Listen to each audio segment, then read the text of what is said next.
Inilah Theos yang mengambil rupa hamba. Itu bukan Yesus, itu Theos yang turun ke bumi, mengosongkan dirinya, masuk merasuki orang yang mati di kutuk yang disalib itu. Salam satu Tuhan. Para sahabat, dukung semua ya channel Densa News Muslim. Di like, di subscribe, di share sebanyak mungkin untuk supaya mencegah sahabat-sahabat kita di luar sana Tidak terpengaruh terhadap pemurtadan. Sebab Yesus palsu akan datang melakukan banyak tanda yang dahsyat dan mujizat sekiranya mungkin dia menyesatkan banyak orang. Nah, yang mendatangi Paulus itulah yang dimaksud Yesus palsu. Itu yang kalian sembah, yang kalian gunakan mengusir setan, bermujizat, mengobati orang dan mereka sembuh. Itu yang kalian sembah. Itu memang hebat, memang kata Yesus, Mesias palsu itu hebat, melakukan mujizat hebat. Tapi Yesus tidak mengenal. Karena itu adalah kuasa gelap yang Yesus katakan di dalam Lukas 22 nomor 53. Jadi sekali lagi saya simpulkan, sekarang kita nggak usah lari kemana-mana. Fokus bela diri bahwa yang Anda sembah itu adalah anak manusia. Yang Anda sembah itu bukan anak manusia. Paulus mengakui Galatia 1 nomor 1, aku menerima Injil bukan dari anak manusia. Yesus anak Maria, anak manusia. Berarti nyata bahwa yang kalian sembah itu bukan Yesus anak Maria. Lagian yang kalian sembah itu ada tatonya di pahanya, sedangkan anak Maria tidak pernah bertato. Nah itu silakan anda sikapi itu, silakan. Oke ya, terlalu banyak ya. Jadi saya mau mengikuti yang Taurat ataupun yang baru tadi ini. Baiklah, saya coba aja. Tentu saja bahwa Taurat itu ya itu adalah berisi perjanjian lama ya, sumbernya daripada kitab Musa ya. Tujuannya itu untuk petunjuk hidup, moral, ibadah dan hukum sosial bagi bangsa Israel. Ini menunjukkan standar kesuciannya Allah itu ya. Anda bisa baca di Mazmur 19, 18, Roma 30 sampai 20. Ciri-cirinya apa? Ini Taurat yang bersikap hukum, peraturan harus ditaatkan untuk hidup benar di hadapan Allah, mengandungi hukum-hukum dan berkat tergantung ketaatan. Ulangan 28 Anda bisa cek di situ. Menekan ketaatan lahiriah termasuk ritual, karena mereka masih menggunakan ritual yang seperti pengorbanan domba yang ini akan dilakukan ketika Tuhan Yesus disalibkan. Terus iman Kristen perjanjian baru sumbernya itu adalah Injil, Matius, Markus, Lukas, Yohanes, kisah para rasul, surat-surat Paulus dan rasul yang lain. Tujuannya menunjukkan jalan keselamatan melalui Yesus Kristus. Yohanes 3:16, Roma 10 ayat 9. Anda bisa cek di situ. Menekan kasih, iman dan anugerah, bukan sekadar ketaatan hukum aja. Jadi Kristen itu merasa bahwa ini adalah anugerah yang daripada Sang Pencipta, bukan ketaatan yang secara lahiriah yang seperti dilakukan oleh bangsa Yahudi tadi. Ciri-cirinya bersifat iman dan anugerah. Keselamatan itu diberikan oleh Allah melalui iman kepada Yesus Kristus. Kenapa? Karena Yesus Kristus telah menggenapi segala yang telah dinobatkan di perjanjian lalu di atas kemenangannya di kayu salib.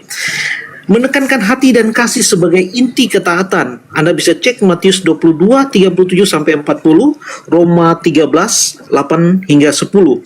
Hukum Taurat tetap dihargai, tetapi Kristen tetap menghargai apa yang tertulis di kitab perjanjian lama, karena itu adalah bukti identitas bagi kekristenan. Nah, tentang berkaitan dengan firman yang telah menjadi manusia itu, dia itu dikandungi dari Roh Kudus. Santa Perawan Maria itu dikandungi oleh Roh Kudus, yang pada mulanya adalah firman. Anda bisa cek di Yohanes 1 ayat 1, pada mulanya adalah firman dan firman itu bersama-sama dengan Allah.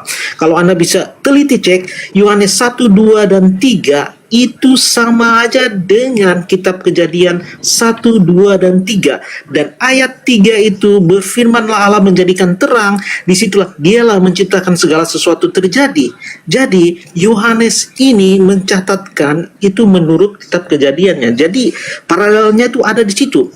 Jadi ini sangat luar biasa Alkitab kekristenan ini. Ribuan tahun itu cocok kalau kita mau membuka hati dan belajar betul-betul tentang isi firman Tuhan yang hidup itu, kita akan mengerti. Karena itu sangat terang menderang. jika kita betul-betul ingin mencari kebenarannya di situ. Jadi, ya, firman itu telah menjadi manusia dan diam di antara kita. Artinya, yang bisa menyelamatkan manusia itu hanya Tuhan. Makanya Kristen itu mengimani Yesus karena anugerah daripada Sang Pencipta itu melalui Yesus Kristus. Makanya kami hanya menggunakan iman kepada Yesus Kristus. Itu adalah anugerah kasih yang kami gunakan. Apakah kami tidak mengikuti Taurat lagi? Karena Tuhan Yesus sudah menggenapi. Jadi kami itu hidup di perjanjian kekal, yaitu dengan darah Yesus Kristus. Jadi kami sudah ditebus dan melalui iman kepada Yesus Kristus kami beroleh kehidupan yang kekal. Bukan lagi iman kepada Taurat yang lahiriah. Itulah perbedaan antara Yahudi dan juga Kristen. Makanya terjadi perpecahan di sekitar sesudah bait suci Allah itu rubuh sekitar tahun 70 Masehi. Ya, itulah perbedaannya sangat besar. Tetapi itulah memang sejarah yang telah berlaku. Kenapa? Karena Kristen itu tidak lagi mengikuti apa yang dilakukan oleh nenek moyang orang Israel. Kenapa? Karena kegenapan itu telah dilakukan oleh Tuhan Yesus di atas kayu salib. Dan dia telah membayar semuanya itu. Makanya Kristen itu hanya berpandukan kepada iman kepada Yesus Kristus saja. Ya, itu kira yang bisa saya sampaikan. Oke, saya boleh bertanya dong ya. Tolong tunjukkan di mana pengakuan Anda ini memiliki dasar legalitas kalau hukum Taurat itu untuk Kristen. Jangankan kitab Taurat, nabi-nabi termasuk Yesus aja hanya untuk Bani Israel. Tadi dalil sudah tidak cukup lagi untuk menusuk kemudian pertahanan Anda yang rapuh itu. Atau apa perlu saya kasih dalil lain? Bahwa hukum Taurat itu tidak berlaku kepada bangsa-bangsa asing. Tidak berlaku kepada saudara. Jangankan saudara, orang Samaria aja kagak. Yesus ketika bertemu dengan orang Samaria aja dibilang anjing. Kenapa bebal gitu loh? Kenapa memaksakan menyamar yang justru penyamaran Anda akan menuai pernyataan Yesus, akan muncul penyesat memakai namaku berkata akulah dia. Waspadalah kepada serigala yang datang nyamar domba. Dari buahnya kau dapat melihat, nanti akan merembet semua ke situ. Jadi orang Kristen harus memiliki legalitas dulu. Jangan Anda mengatakan Yesus mati demi kami Kristen agar Taurat itu tidak berlaku lagi bagi kami. Emang sejak kapan Taurat itu untuk kalian? Itu dulu. Kalau di gereja, di jemaat-jemaat bolehlah sesama kalian saling ngibul, boleh. Tapi kami yang belajar hukum Taurat itu adalah hak milik kepunyaan Bani Yakub. Di mana tertulis hukum Taurat itu adalah untuk Kristen, untuk orang Roma? Ingat, Kristen pertama kali itu muncul di Roma secara resmi. Maka pertanyaan saya, kalau Kristen berasal dari Israel dengan Torah menjadi dasar pijakannya, mana dalil, mana legalitasnya? Tuhan berfirman, hukum Tauratku kuberikan untuk bangsa lain, itu tertulis di mana? Taurat itu hanya untuk Bani Israel. Bahkan Paulus di Galatia 4 nomor 5, Yesus datang untuk menebus orang-orang yang takluk di bawah hukum Taurat. Berarti bukan untuk Kristen.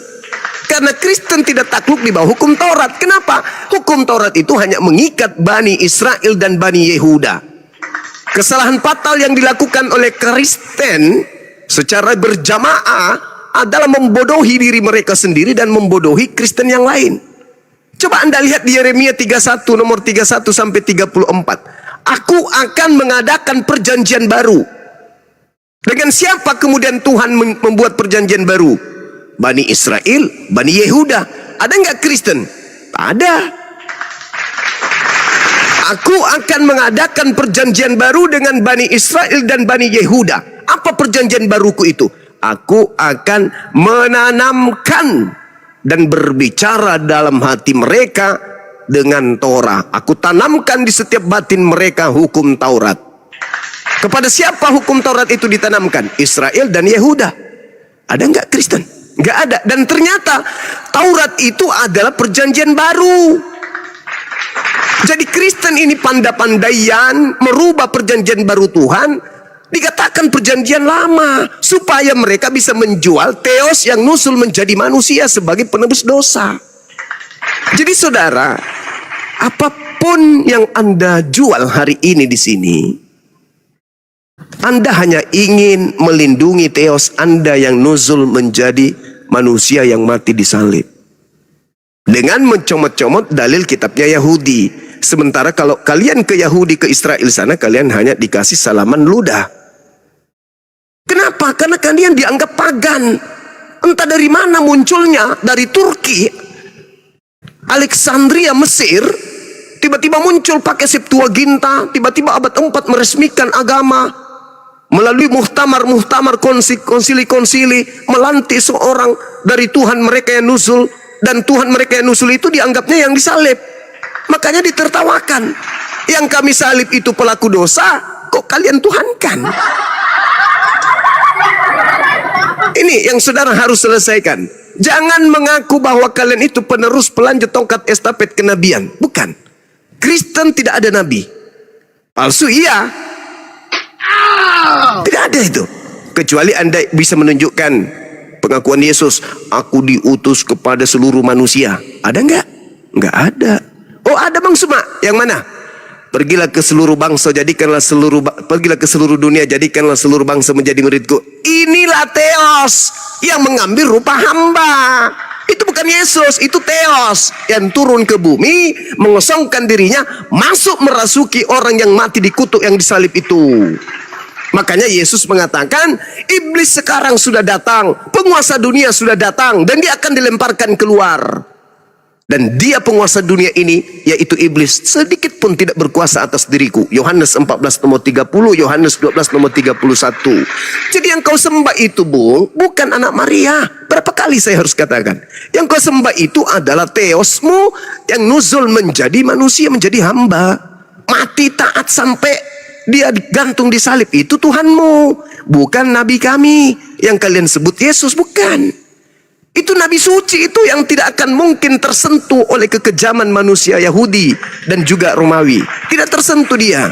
Ketika dia ingin direncanakan dibunuh, malaikat turun memberinya kekuatan. Lolos dia dari pembunuhan. Nah, si Theos turun menjelma masuk ke dalam tubuh pengkhianat Yesus kami itu. Itulah yang kau tuhankan hari ini. Tapi enggak usah terlalu melebar. Saya hanya ingin bukti, apakah Bang Suma ini salah? Apakah Bang Suma ini keliru telah mentafsirkan seenak perut tentang Kristen? Kalau keliru, silakan Anda buktikan Taurat itu untuk Kristen. Di mana itu bisa saya baca? Supaya Yesus mati di atas salib untuk Kristen. Ingat Galatia 3 nomor 13. Kristus telah menebus kita. Kita itu siapa? Dari kutuk hukum Taurat. Loh, hukum Taurat itu untuk siapa? Kita ini siapa? Taurat ini untuk siapa? Dan kita ini siapa? Oleh karena kita dengan jalan kutuk karena kita. Sebab ada tertulis, terkutuklah orang yang mati di atas tiang salib. Kita itu siapa? Oh, kita itu orang Indonesia. Hai, sejak kapan Taurat untuk kita? Ulangan 27 nomor 26. Terkutuklah orang yang tidak mempraktekkan hukum Taurat dengan perbuatan. Orang yang dimaksud siapa? Ya Bani Israel dan Bani Yehuda. Ketika Bani Israel diperintahkan jangan engkau makan babi, orang Kristen makan babi, mau apapun dengan babi, tidur dengan babi. EGP. Bukan mereka yang diperintahkan jangan makan babi. Jangan merasa yang dilarang makan babi 12 suku Bani Israel. Ente Kristen tidak dilarang. Karena tidak ada nabi yang datang kepada kalian, tidak ada kitab yang datang kepada kalian. Perjanjian baru itu bukan wahyu. Perjanjian baru itu hanya catatan-catatan wartawan yang kalian sendiri tidak kenal. Yang mana mereka menulis.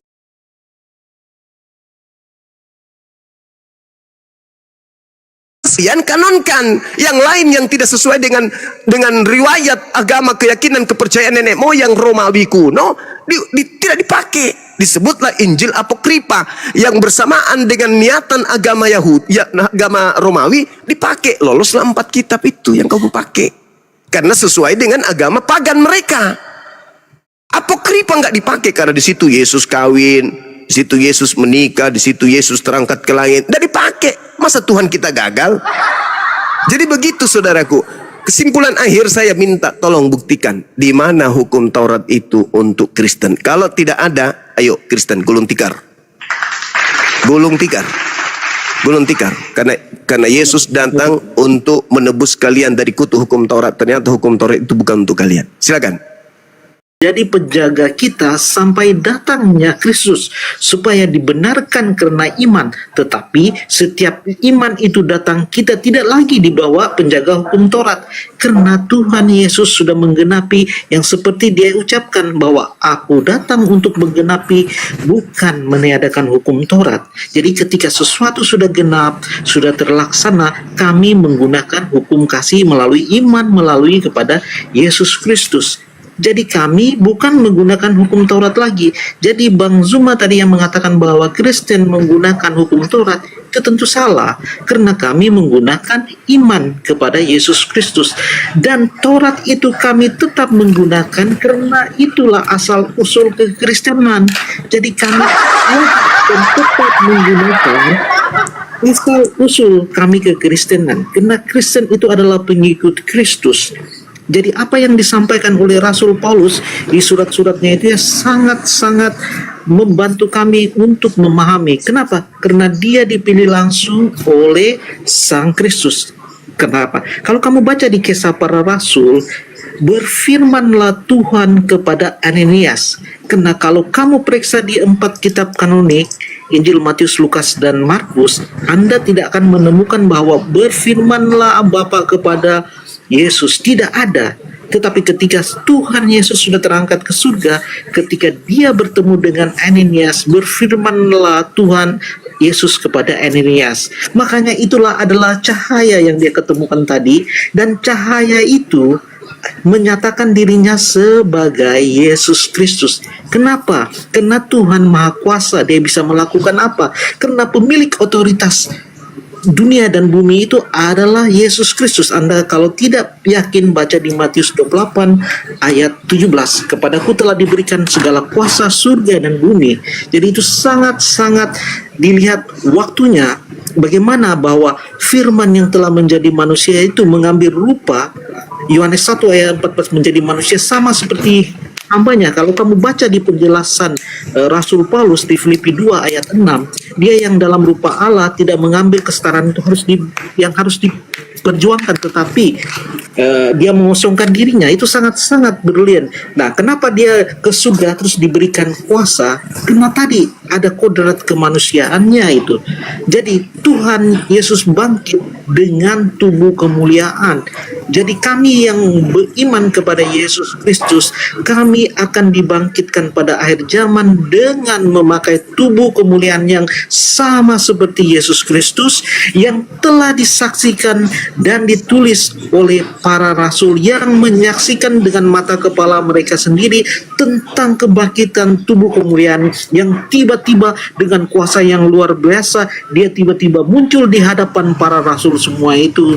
Bahkan dia juga melakukan hal-hal yang ajaib seperti makan makanan manusia. Itu sangat luar biasa sekali, dan itu sangat dijaga dengan sangat-sangat akurat oleh para bapak-bapak gereja. Saya rasa itu aja bisa saya sampaikan. Iya, jadi sahabat-sahabat sekalian yang Muslim, kita dengarkan tadi ya, saudara Kristen kita masih mengatakan Kristen bukan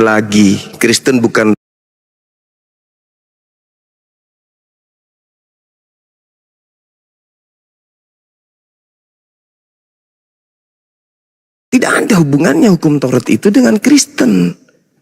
Kalau Yesus turun menggenapi hukum Taurat, menggenapi untuk yang punya Taurat.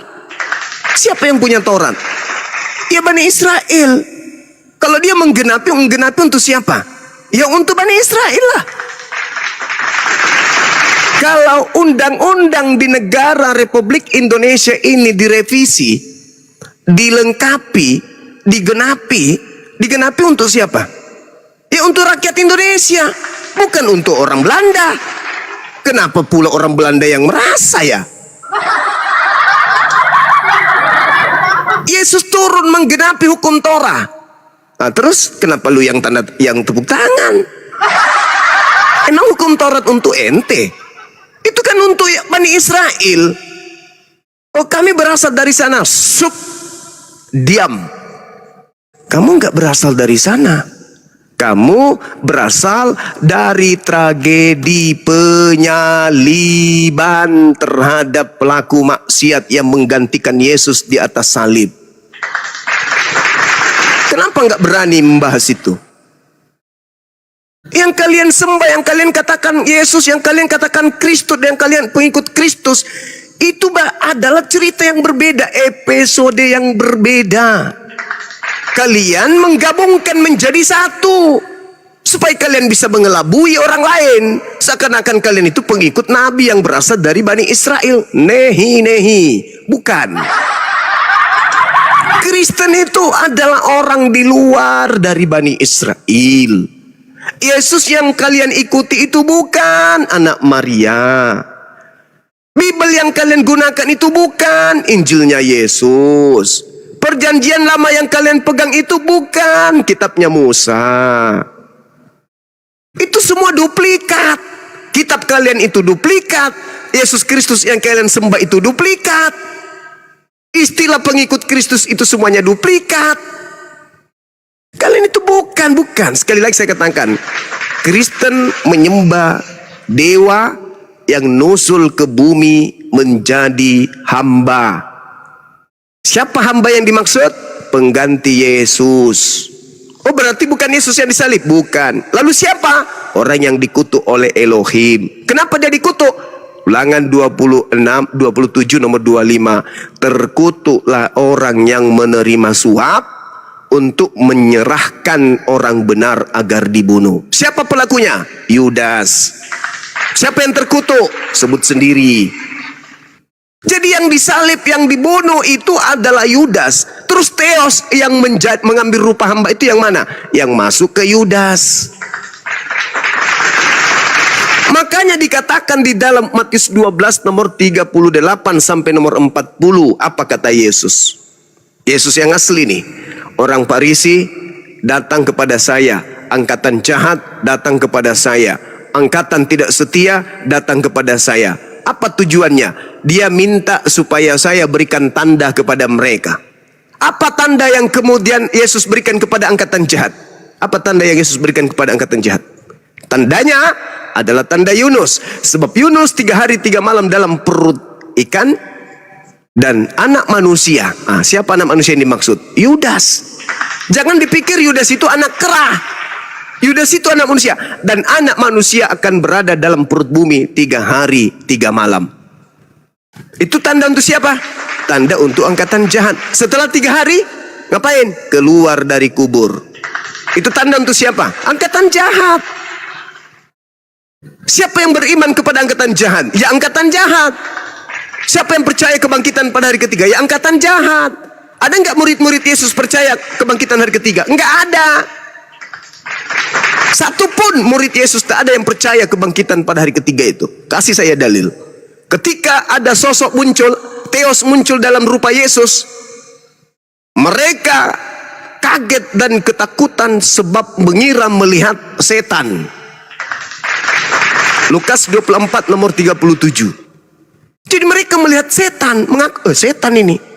Kenapa? Karena memang tidak pernah diajarkan oleh Yesus bahwa tanda-tanda kedatanganku adalah aku akan keluar dari kubur pada hari ketiga. No, Yesus mengajarkan tanda kedatanganku, aku akan nampak di tengah langit sebagai anak manusia.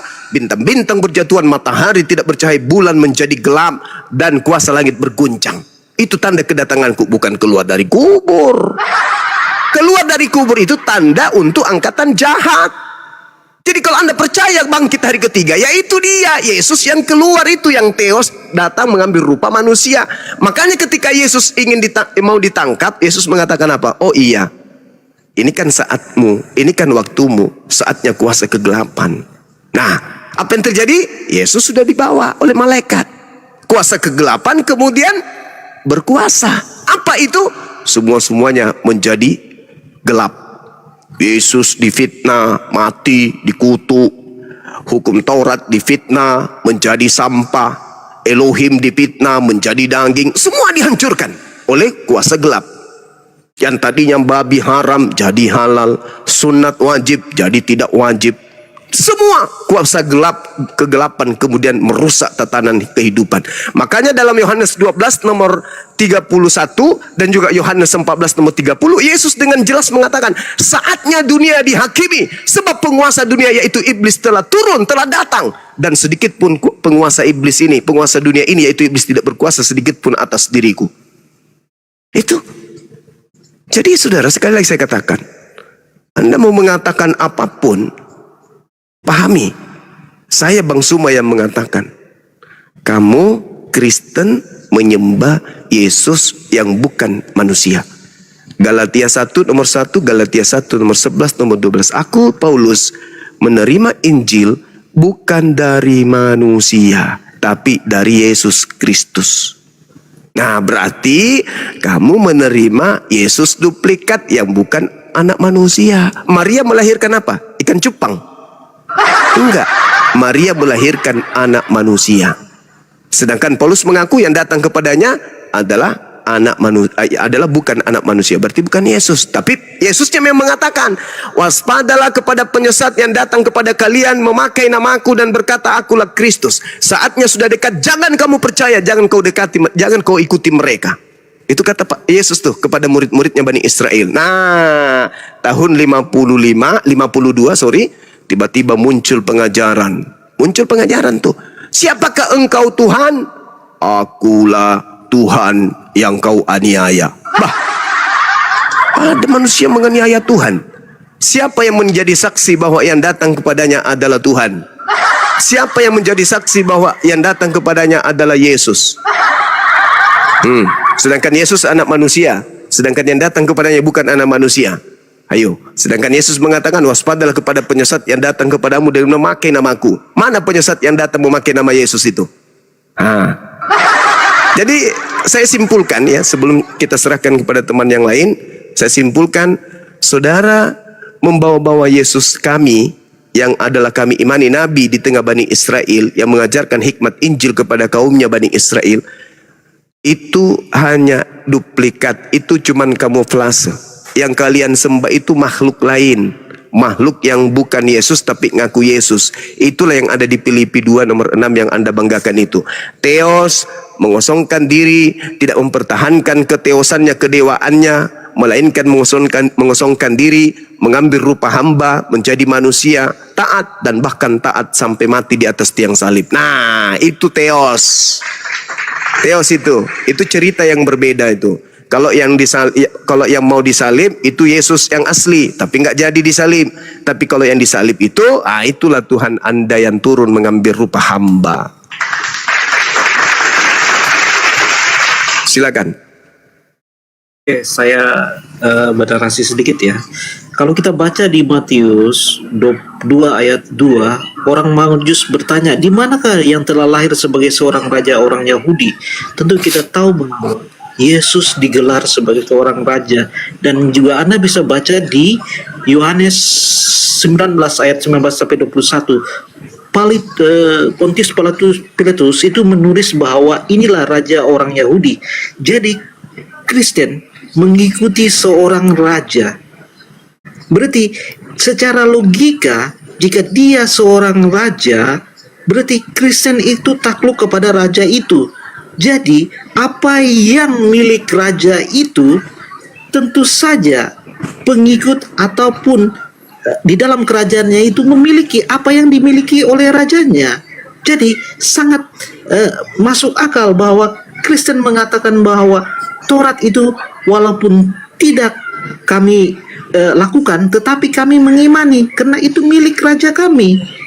Jadi ini masuk akal. Jadi kami itu mengikuti raja kami karena kami disebut pengikut Kristus. Dan sebagai seorang raja, apa yang dimiliki oleh seorang raja yang segala miliknya kami rakyat bisa menggunakan karena kami adalah rakyatnya. Itu logikanya. Jadi itu dikonfirmasi di Lukas juga, mengatakan bahwa engkaulah raja orang Yahudi. Jadi kami takluk kepada Yesus Kristus sebagai raja kami. Jadi apa yang ada di dalam bangsa Yahudi itu tentu saja kami miliki, karena apa? Melalui Yesus Kristus. Walaupun kami tidak menggunakan lagi hukum Taurat, karena kami beriman kepada Yesus Kristus. Itulah perbedaan yang mendasar di antara Yahudi dan juga kekristenan. Tetapi pada dasarnya mereka adalah satu dari pohon yang satu itu. Itu sejarah asal usul Kristen itu sangat-sangat jelas, ya.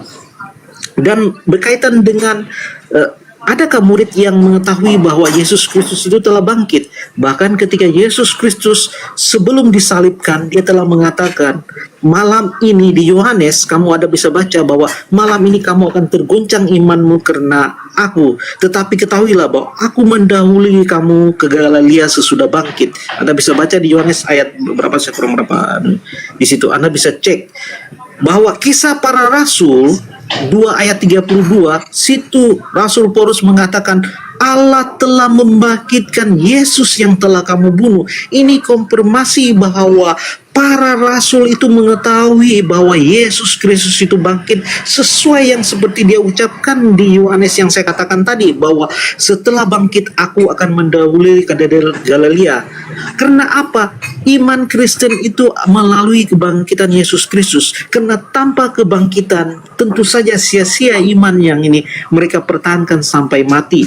Dan Anda tahu bahwa dari tahun 30 sampai ke 300 Masehi itu Kristen tidak pernah melakukan peperangan untuk menyebarkan agama, karena Kristen itu asal muasal ajarannya adalah kasih. Jadi Kristen tidak pernah melakukan hal-hal yang berperang atau segala macam, karena hanya disebarkan melalui kasih, tanpa ada kerajaan, tanpa memiliki kuasa apa-apa, tetapi kasih Tuhan. Karena percaya kepada iman kepada Yesus Kristus, mereka bertahan sampai sekarang. Begitulah mungkin kurang lebih. Oke, terima kasih ya Bang Zuma ya. Iya, baik. Jadi gini, Bung. Kalau Anda mengatakan kerajaan-kerajaan, Anda baca kitab Anda sendiri deh. Lukas 1:33. Dan Yesus akan menjadi raja atas kaum keturunan Yakub sampai selama-lamanya. Dan kerajaannya tidak akan berkesudahan. Artinya kerajaannya tidak akan diberikan kepada bani lain. Dia menjadi raja selama-lamanya untuk Bani Yakub. Kalaupun kerajaannya diambil, diberikan kepada bangsa lain, dia bukan jadi raja lagi, tapi ada raja yang jadi pelanjutnya. Lantas Anda mengatakan agama Kristen itu tersebar bukan karena menjajah. Pahami, Bung, tidak ada sejengkal tanah di atas muka bumi ini yang lolos dari penjajahan orang-orang yang beragama Kristen. Nusantara ini tanah mana yang tidak dijajah oleh orang-orang yang menyembah Yesus? 350 tahun. Itu nggak bisa dipungkiri itu. Itu hanya hibur diri. Jangankan menjajah manusia, Kristen itu berdiri di atas panji pembunuhan terhadap Tuhan mereka sendiri. Tanpa pembunuhan terhadap yang mereka sembah, Kristen mau dari mana? Dari laut. Kristen ini berdiri di atas pembunuhan. Pembunuhan siapa? Pembunuhan Tuhannya. Tuhannya sendiri yang dibunuh. Itu konsep. Jadi jangan pernah di depan kami umat Islam kalian mengatakan ajaran Kristen itu kasih, jangan. Gak ada di atas muka bumi ini itu tanah yang lolos dari penjajahan. Berapa tahun lamanya Perang Dunia Kedua pertama? Siapa pelakunya? Apa lambang mereka dalam memperjuangkan kemudian kebangsaan atau tanah air atau wilayah jajahan? Lambang salib, Bung. Jadi jangan kotori. Salib itu lambang darah. Salib itu lambang pembunuhan. Itu Anda harus belajar lagi. Kemudian kalau Anda mengatakan Yesus itu raja, Yesus raja di mana dia? Gak ada dia punya kerajaan.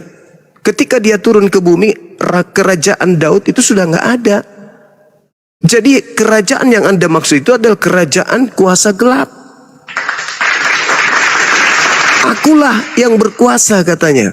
Yesus sembah aku, sebab segala kerajaan langit dan bumi akan aku berikan kepadamu, jikalau engkau menyembahku. Jadi penguasa raja dunia itu adalah iblis. Penguasa dunia itu iblis. Kerajaan dunia itu iblis. Jadi kalau Anda mengatakan Yesus adalah raja, ya iblis dong. Karena Yesus sendiri mengatakan bahwa iblis ini adalah raja dunia. Makanya aku harus pergi, kata Yesus, karena penguasa dunia telah datang. Siapa itu? Iblis. Yesus penguasa dunia. Maksudnya apa? Iblis penguasa dunia. Aku tidak dapat berbuat apa-apa dari diriku sendiri. Itu baru Yesus yang betul. Karena Yesus melakukan mukjizat itu bukan dari dirinya. Yesus melakukan mukjizat itu dari Tuhannya. Sedangkan iblis pernah datang kepada Yesus menawarkan kerajaan, tapi Yesus menolak. Yang menerima kerajaan itu adalah yang keluar dari kubur. Matius 28 nomor 18-19. Yesus mendekati mereka, maksudnya Yesus yang Theos ini, Theos mendekati mereka dan berkata, kepadaku telah diberikan kuasa baik di langit maupun di bumi. Pergilah ke seluruh dunia, jadikanlah seluruh bangsa menjadi murid. Itu sang penguasa dunia itu. Kalau Anda mau lihat bahwa tidak ada muridnya yang percaya kebangkitan hari ketiga, nih tak ajarin. Anda buka sekarang Lukas 24 nomor 7, nomor 8, nomor 9, nomor 10, nomor 11. Anda buka endingnya, nanti Anda lihat kemudian di data nomor 11-12-nya. Itu endingnya. Buktikan apakah betul bahwa murid-muridnya tidak diajarkan kebangkitan pada hari ketiga. Betul. Mereka tidak ada yang percaya. Karena memang Yesus tidak pernah mengajarkan itu. Tidak ada yang mengajarkan. Bangkitan hari ketiga adalah tanda untuk angkatan jahat. Anda tidak percaya lagi? Lihat khotbah Petrus di dalam Kisah Para Rasul 2 nomor 29, 30, 31, 32, 33 endingnya. Yesus anak Maria tidak ditinggal di kubur. Jasadnya tidak mengalami kematian, tetapi dia diangkat ke langit oleh tangan kanan Elohim. Baca itu. Makanya nomor 36-nya, setelah Yesus ini yang dinubuatkan oleh Nabi Daud ini terangkat ke langit, Petrus mengatakan, maka seluruh orang Israel harus tahu bahwa Yesus yang kau salibkan itu telah dijadikan menjadi Tuhan dan Kristus bagi angkatan jahat. Jadi itu beda. Yang mati itu bukan Yesus anak Maria. Berapa kali saya harus mengatakan kepada saudara, Paulus datang kepadanya Yesus. Betul. Memang. Namanya juga Yesus yang datang kepada Paulus. Yes. Tapi ada tapinya, Bung. Bukan anak manusia. Itu yang kau sembah itu Yesus yang bukan anak manusia. Sedangkan yang umat Islam nabikan adalah Yesus yang manusia, yang datang kepada Bani Israel.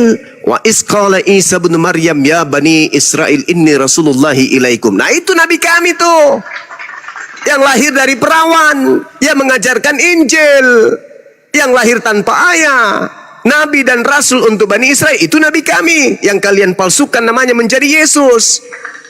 Menurut catatan wartawan, mereka mencatatnya dengan nama Yesus, padahal yang mereka catat itu Nabi kami Isa alaihissalam, Nabi untuk saudara-saudara kami Israel. Sedangkan kalian membawa oknum yang bernama Kristus Yesus ke barat.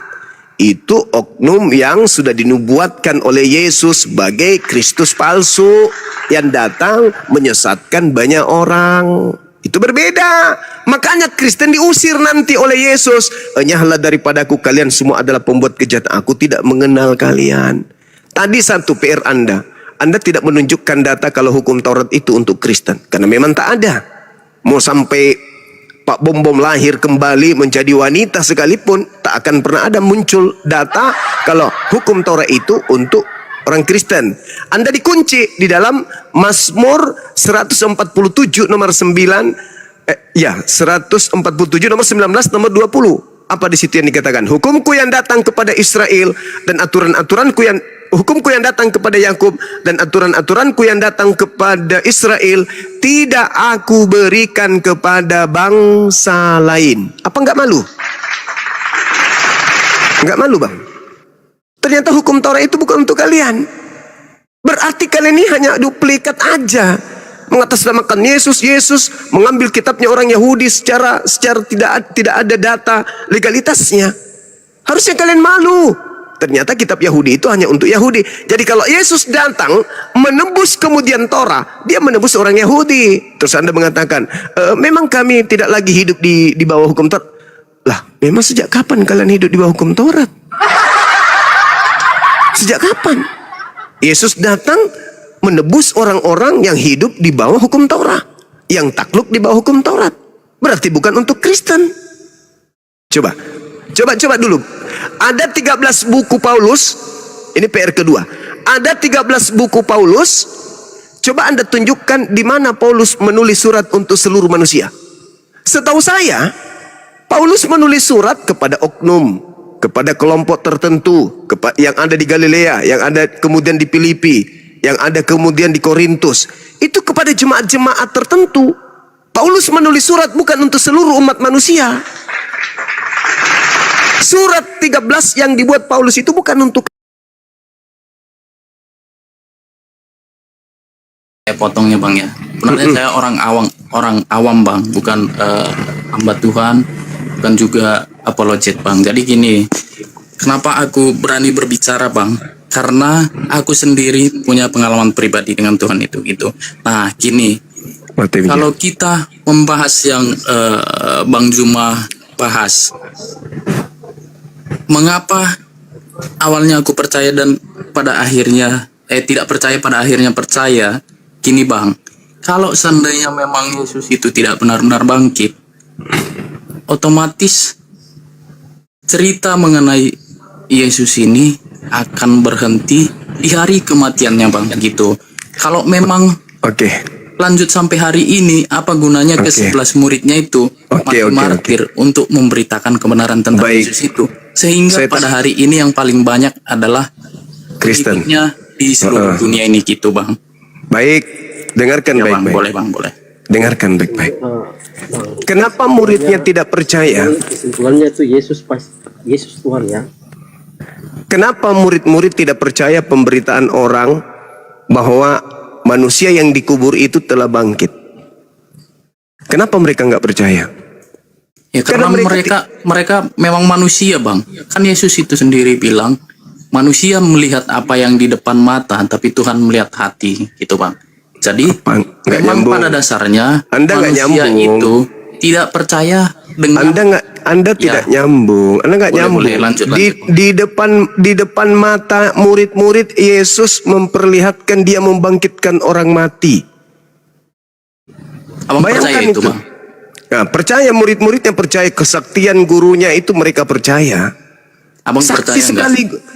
Apanya? Kalau Yesus itu menyembuhkan orang sakit, percaya. Al-Quran saya menjelaskan itu. Biiznillah. Tulis ya Bang ya. Iya. Soalnya saya belajar juga tentang Al-Quran gitu Bang. Yang jadi permasalahan di sini, kenapa murid tidak percaya kalau ada kebangkitan hari ketiga? Alasannya karena Yesus memang tidak pernah mengajarkan itu kepada muridnya. Yang Yesus ajarkan bangkit pada hari ketiga itu angkatan jahat. Matius 12:38 nomor 40. Angkatan jahat ini minta satu tanda dan tidak ada tanda untuk mereka kecuali tanda Yunus. Sebab Yunus 3 hari 3 malam dalam perut ikan. Begitu juga anak manusia berada dalam perut bumi selama 3 hari 3 malam. Itu tanda untuk siapa? Tanda untuk angkatan jahat. Iya Bang. Nah, sekarang tanda untuk angkatan benar apa? kalau baca Alkitab itu mohon maaf, Jangan Bang sepotong-sepotong. Juma, jangan sepenggal-sepenggal, Bang. Bagus. Itu alasan klasik, itu alasan klasik. Jadi maksud Anda saya harus baca dari Kejadian di sini sampai kitab Wahyu gitu? Enggak kayak begitu.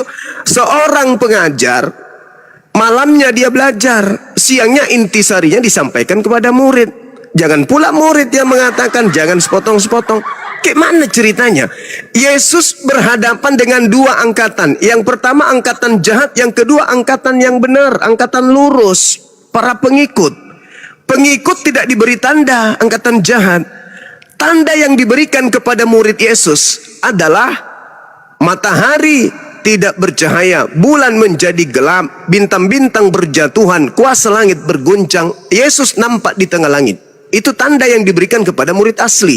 Yang diberikan kepada angkatan jahat, manusia keluar dari kubur pada hari ketiga. Harus Anda bedakan itu. Makanya Anda baca Lukas 24, ketika perempuan-perempuan itu, Maria Magdalena, Yohana, Maria Yakobus, dan perempuan-perempuan lainnya juga bersama-sama dengan mereka memberitahukan kepada ke-11 murid Yesus. Tapi ke-11 murid Yesus mendengarkan perkataan-perkataan itu seakan-akan mendengarkan omong kosong dan mereka tidak percaya. Angkatan benar ini tidak percaya. Masa ada yang keluar, guru kita keluar dari kubur hari ketiga, mana ada? Gak ada itu. Tetapi apa yang terjadi? Sungguh pun demikian, Petrus bangun pagi-pagi itu, lalu Petrus ke kubur, menjenguk ke kubur itu. Setelah beliau melihat hanya ada kain kafan, lalu Petrus berkata dalam hatinya, apa yang kiranya sedang terjadi ya? Kenapa dia bertanya dalam hatinya, ada apa ini ya? Apa yang terjadi ya? Kok bisa? Itu tandanya Yesus tidak pernah menyampaikan hal itu kepada dia. Tidak pernah, karena yang menerima tanda bangkit hari ketiga itu hanya angkatan jahat. Makanya di dalam khotbah Petrus, di Kisah Para Rasul 2 nomor 36, apa kata Petrus dalam khotbahnya? Orang Israel harus tahu, di hadapan angkatan jahat nih, di hadapan angkatan jahat. Orang Israel harus tahu bahwa Yesus yang kalian telah salibkan itu, yaitu Theos yang turun menjadi manusia, yang kau telah salibkan itu, telah dijadikan menjadi Tuhan dan Kristus untuk angkatan jahat. Makanya para penyalib Yesus panik, bertanya kepada Petrus, lalu apa yang harus kami lakukan? Apa kata Petrus di ayat nomor 40-nya? Bertobatlah kalian dari angkatan jahat ini. Jadi Anda harus paham itu. Yesus. Makasih Bang Juma. Makasih atas penjelasannya. Tapi aku mau nanya satu hal, Bang Juma. Silakan. Sebenarnya kan aku tahu kalau di keyakinannya orang Abang, Bang Juma, Ustadz Yusuf PI, aku sering nonton juga. Iya, Aku kami tahu lah kalau ilmu Islam kalian ya udah penuh lah di keyakinan kalian. Tapi kalau terkait tentang Alkitab, karena kami berperan sendiri di dalamnya, kami mengalami gimana Tuhan itu bekerja dalam hidup kami. Yes. Menurutku Bang Juma, kami Iya. lebih mengenal gitu Bang Juma. Oke. Aku mau nanya sama Bang Juma Oke, silakan. terkait yang Yesus bilang ke murid-muridnya, kamu lihat gedung ini, bait suci ini, Yes. aku berkata kepadamu, Iya. tidak akan ada satu batu pun yang terletak di atas batu yang lainnya, semuanya ini akan diratakan. Oke. Dan terus dia juga berkata, runtuhkanlah bait Allah ini, dalam 3 hari aku akan membangunnya kembali. Kira-kira perkataan Yesus itu menurut Bang Juma apa artinya? Nah, Anda kalau melihat pernyataan Yesus itu, harusnya muridnya percaya kalau dia akan keluar pada hari ketiga dari kubur. Saking saktinya itu, saya tahu itu percakapan Artinya pribadi. gini Bang Juma. Gimana? Kalau dia ke alam maut, artinya dia secara kedagingan mati dong berarti Bang Juma. Secara kedagingan dia mati, tapi Daud Karena- meramal. Karena Tapi Daud, yang kami percaya gini Bang Juma, Yesus itu adalah Allah itu sendiri Oke, saya jelaskan yang berarti merupakan titik situnya firman ya. Allah yang Oke. mengambil rupa manusia, karena memang Oke. yang mau diselamatkan itu adalah manusia, Bang Juma. Artinya Oke. dari kalau kami baca di kitab kami itu, di perjanjian lama itu sudah dijelaskan beberapa kali Allah menggunakan cara untuk menyelamatkan manusia, termasuk mengenai Bahtera Nuh. Ini tertulis juga di Al-Quran, Bang Juma. Soalnya aku belajar juga. Nah, gitu. Terus,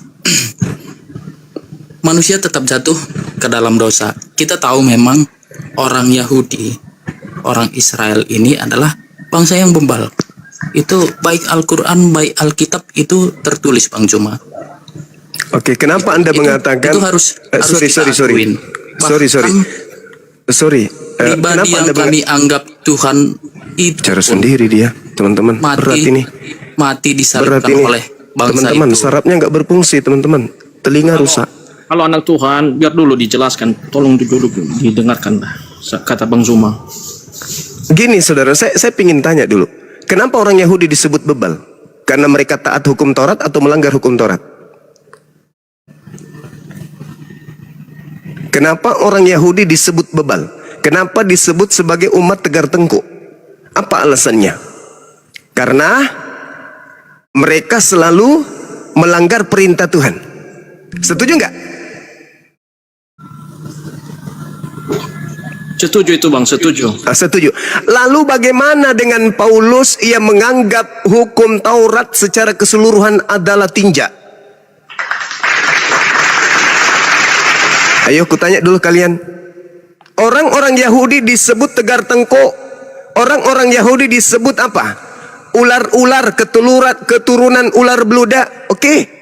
Padahal mereka hanya mengajarkan Taurat tapi berteori.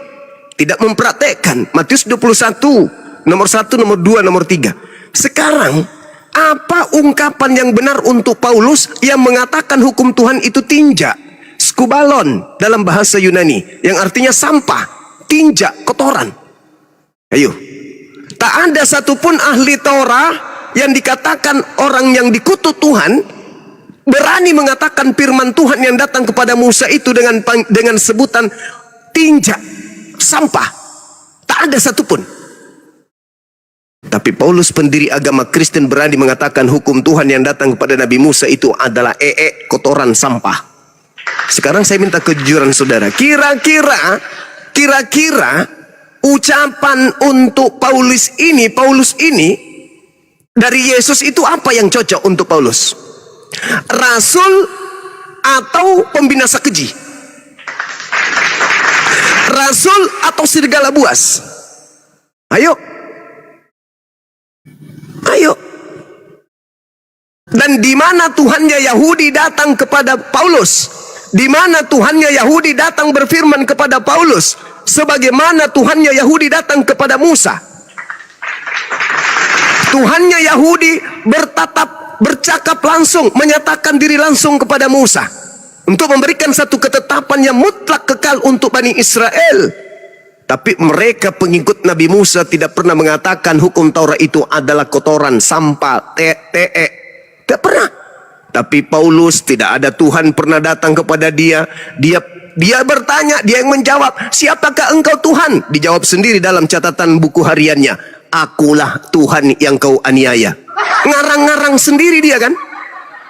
Lalu dalam karangannya dia mengatakan apa? Dulu aku anggap hukum Taurat itu menghidupkan.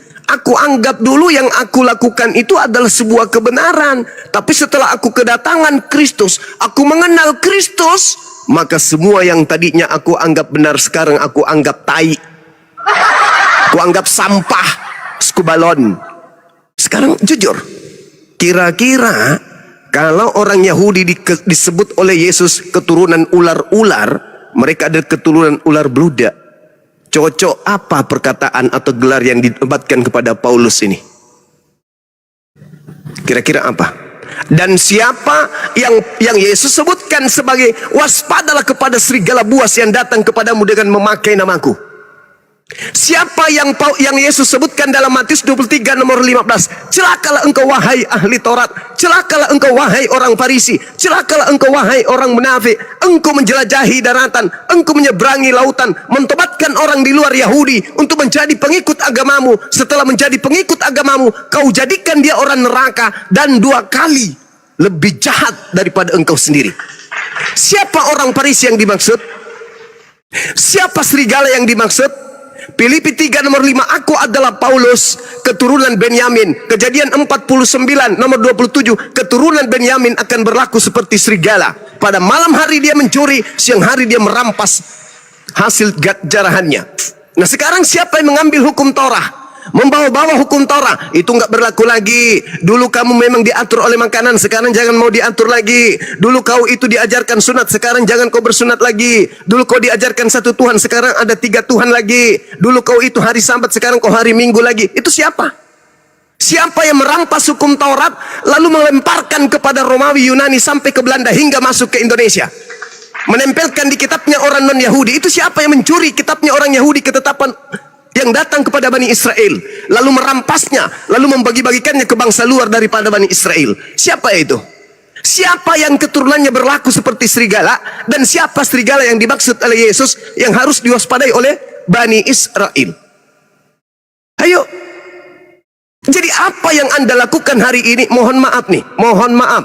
10 jari saya terbuka, mohon maaf kepada saudaraku Kristen. Saya tegaskan, saya Bang Suma yang berbicara, Ketua Pembina Apologet Islam Indonesia, yang melakukan upaya membentengi akidah anak Indonesia dari pemurtadan oleh gerakan-gerakan murtadin, para murtadin, gerakan misionaris. Bahwa saya putuskan, orang Kristen itu tidak menyembah anak manusia.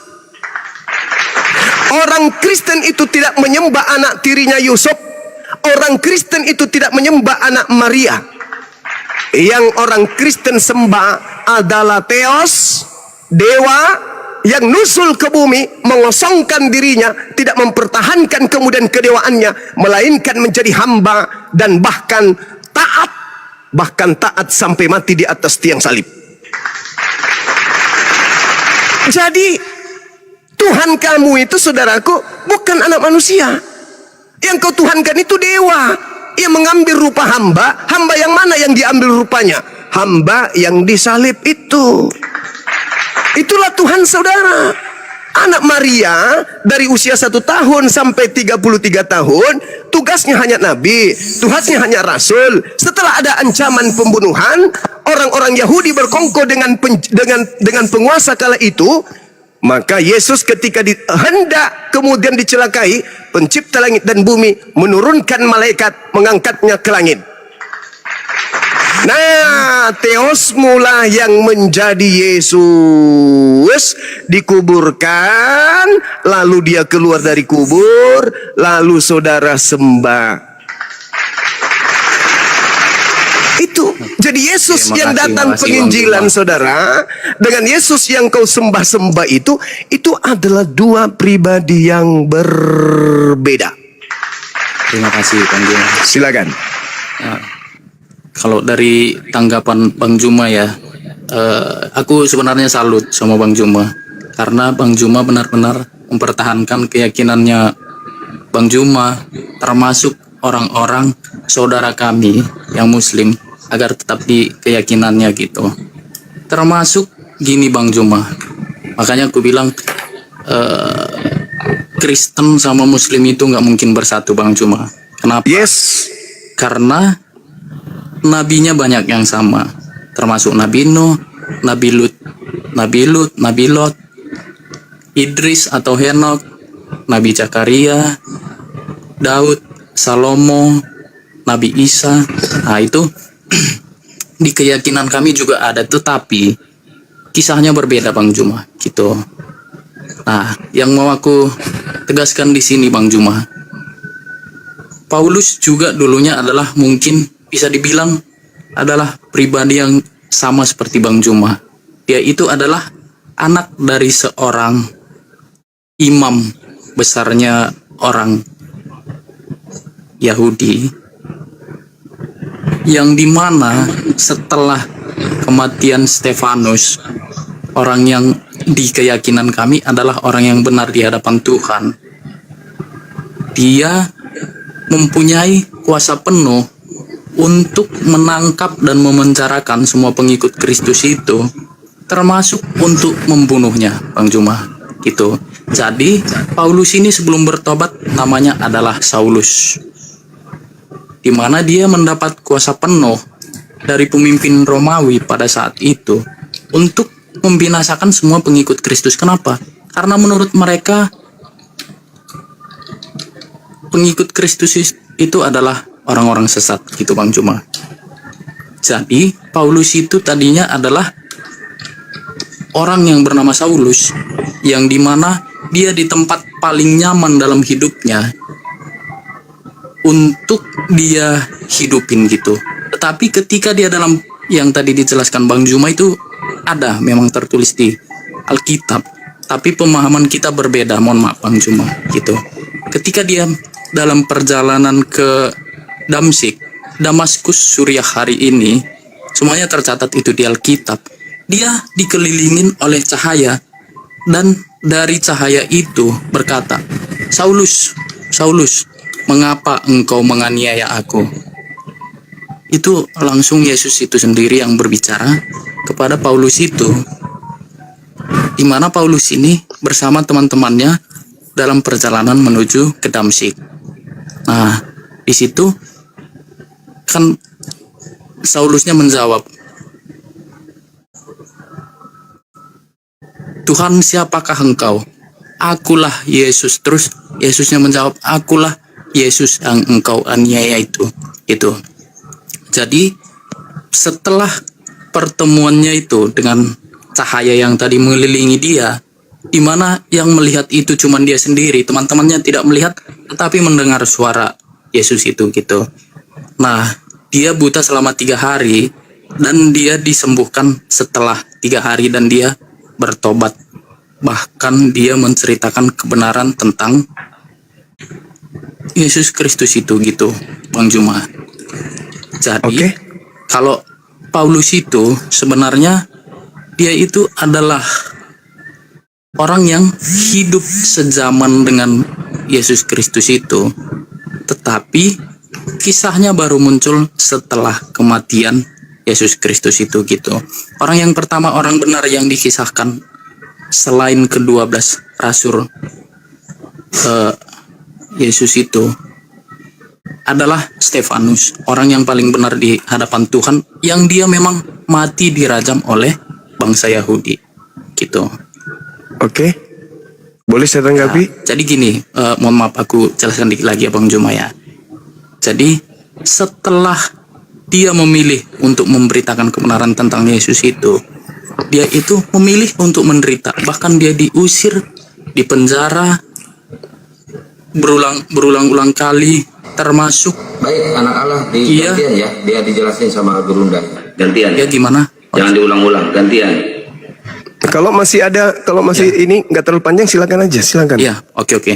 Nah, seperti itu sampai akhirnya dia mati dipenggal karena keyakinannya akan kebenaran tentang Yesus itu.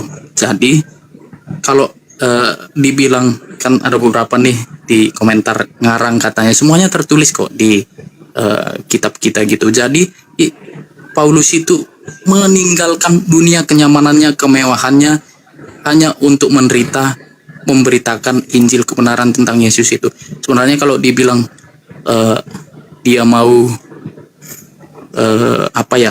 mengarang-ngarang, untuk apa dia meninggalkan kenyamanannya hanya untuk menderita gitu. Tuh. Boleh? Termasuk setelah dia menerima Yesus itu, dia memiliki kuasa yang datangnya dari Yesus itu gitu. Karena memang Yesus itu sendiri berkata, apa saja yang kamu minta dengan penuh kepercayaan dalam namaku, kamu akan gantian ya, kepanjangan. Kamu akan menerimanya. Udah 5 menit lebih ini kepanjangan, gantian ya. Boleh Kos. Oke, saudara. Ada 3 poin. Yang pertama, Anda mengatakan Paulus itu bertaubat. Ingat di dalam Kisah Para Rasul 13 nomor 1, Saulus itu sudah nabi. Nah, ada hal menarik di situ. Ketika Saulus ini ternyata dituliskan oleh asistennya sendiri, dia sudah nabi. Sejak dia belum bertobat pun dia sudah nabi. Kita lihat di dalam kitabnya orang Yahudi, Mazmur 58. Arahkan pandangan Anda ke situ. Di data nomor 4 atau data nomor 3 di perjanjian di terjemahan baru. Sejak lahir orang-orang fasik telah menyimpang. Sejak lahir loh. Sejak lahir orang fasik itu sudah menyimpang. Padahal masih bayi. Sejak dari kandungan para pendusta itu sudah sesat. Saya ulang lagi. Orang fasik, pengkhianat maksudnya, telah menyimpang sejak dari dalam kandungan ibunya. Sejak dari kecil. Dan dari kandungan ibunya pendusta-pendusta itu sudah sesat. Paulus mengatakan dalam suratnya Galatia 1, data nomor 15-nya, tetapi waktu ia yang telah memilih aku sejak dalam kandungan ibuku. Dia memilih aku sejak dalam kandungan ibuku. Penjahat dipilih, orang fasik dipilih sejak dari dalam kandungan ibunya. Itu satu. Itu harus Anda pelajari dulu. Kemudian yang kedua, Anda mengatakan bahwasanya Paulus itu dapat apa? Kok dia hanya bisa korbankan dirinya mati dipenggal? Itu belum apa-apa. Itu belum seberapa itu dipenggal. Iblis penyesat bukan hanya dipenggal. Iblis menjadi penghuni, menjadi bahan bakar api neraka kekal. Dan dia mau. Dia yang mau. Apa yang didapatkan iblis? Setelah dia bangga menyesatkan manusia, apa yang didapat?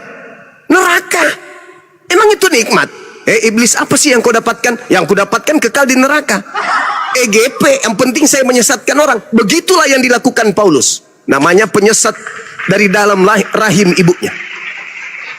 Mau saya kasih, ini yang ketiga. Ketika saudara berbicara mengenai pertobatan Paulus, arahkan mata Anda di dalam Matius 12. Tadi saya menjelaskan kepada saudara dari data nomor 38, satu perikop. Angkatan jahat orang Farisi. Ingat, angkatan jahat orang Farisi. Pasien saya kemana?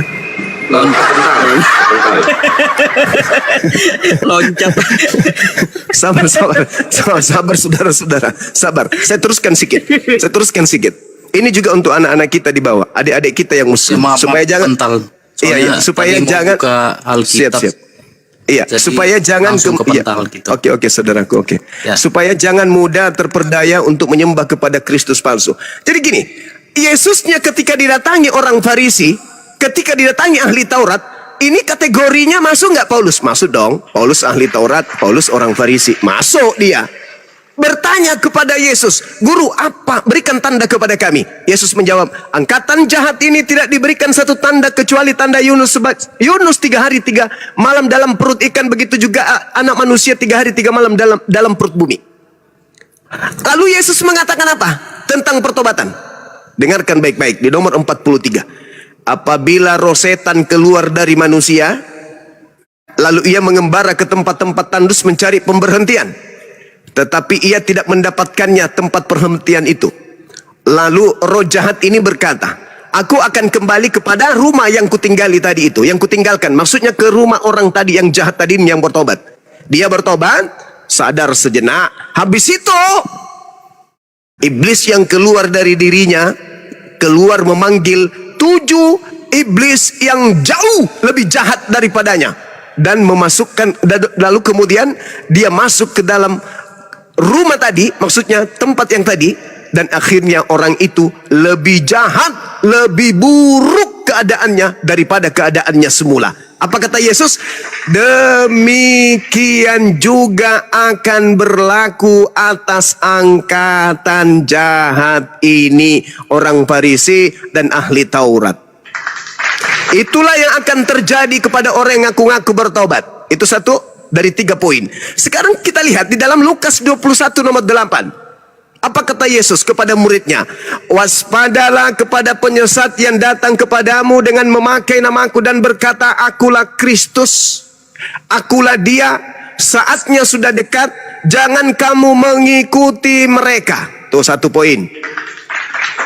Nomor 12-nya apa kata Yesus? Namun sebelum penyesat itu datang memakai namaku, mengatakan aku adalah dia, sang Mesias itu, terlebih dahulu sang penyesat itu menganiaya kalian, menangkap kalian, mensesah kalian, memasukkan kalian ke rumah-rumah ibadat, menghadapkan kalian kepada raja-raja atas namaku.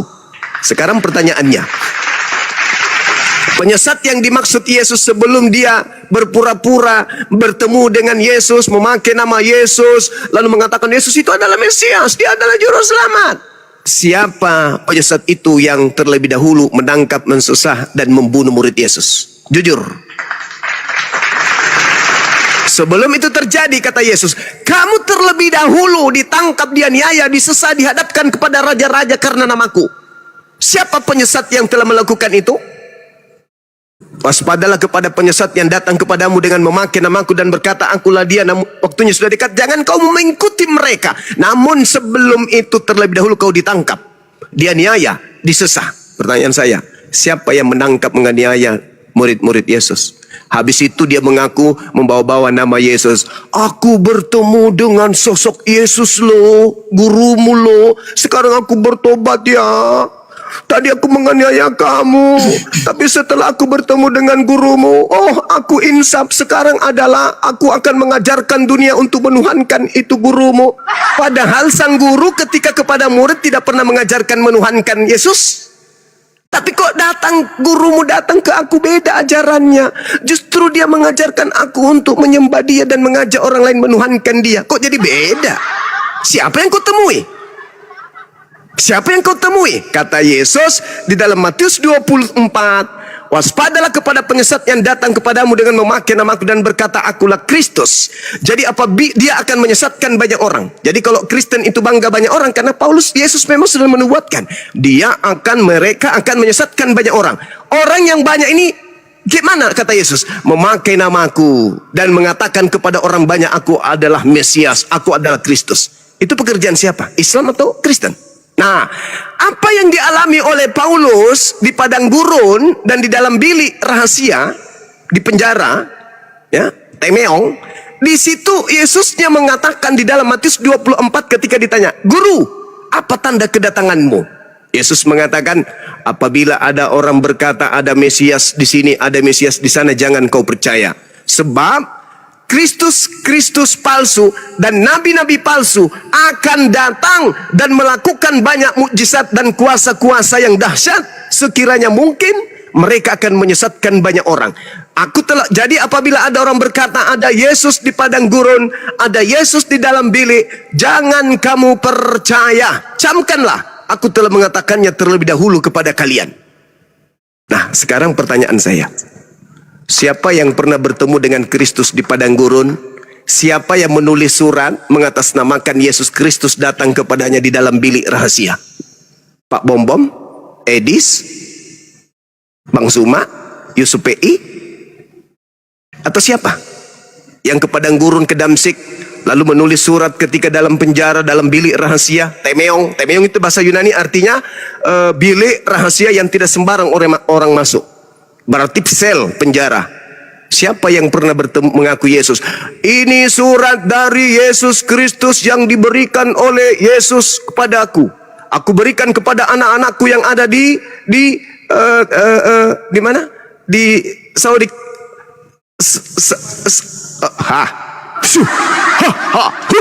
Yang aku berikan kepada anak-anakku yang ada di apa itu? Ayo bantu saya. Tesalonika kakak gitu. Sekarang kurang apa lagi nubuatan itu? Anda baca Kisah Para Rasul 24 nomor 5. Apa teriakan kemudian orang-orang Yahudi kepada Paulus? Orang Yahudi, kumpul, gerak.